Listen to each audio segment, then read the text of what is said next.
আমার মুখ দেখে মনে হচ্ছে যে আমি অনেক হ্যাপি, বাট না, আমি আপসেট। কারণ আমার বয়স হয়ে যাচ্ছে, প্রেম করার জন্য, বিয়ে করার জন্য কোনো ছেলেই পাচ্ছি না। আর সেখানে আমার ফ্রেন্ডরা অলরেডি বিয়ে করে বেবি, একটা বেবির মা, একটা বেবির না সরি 2টা বেবির মা। ইনফ্যাক্ট আমার ছোটো ভাইও কয়েকদিনের পরে একটা বেবির বাবা হয়ে যাবে গা। বাট আমি স্টিল সিঙ্গেল। জানো কেন?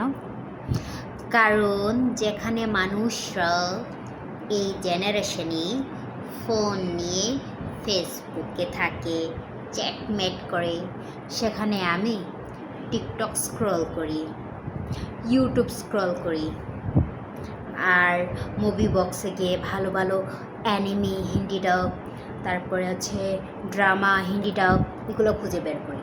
আর যদি বাই চান্স যদি কোনো অ্যানিমি বা কোনো ড্রামা খুব ভালো লেভেলের যদি বের হয়ে যায় হিন্দি ডাবে, তাহলে তো শেষ, তাহলে শেষ।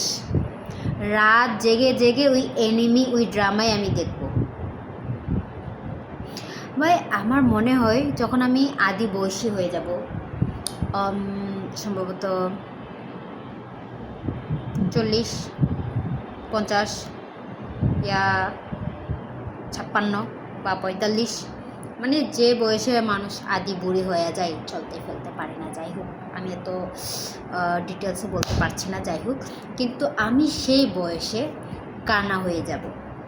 আমি ঠিকমতো দেখতেই পারবো না, কারণ কম বয়সে আমি এত পাওয়ারফুল চশমা পরি।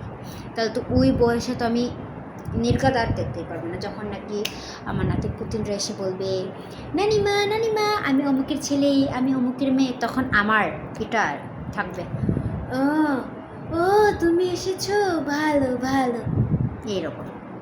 আর যদি আমার ছোট ভাই আমাকে ডাকে দিদি, এ দিদি, তখন আমাকে জোরে ডাকতে হবে। কেন জানো? কারণ আমি এই বয়সে কানের মধ্যে ইয়ারফোন ব্লুটুথ এত ইউজ করি, তো নির্ঘাত ওই বয়সে আমি কানে খুব কমই শুনি। আর তার চেয়েও বড় কথা,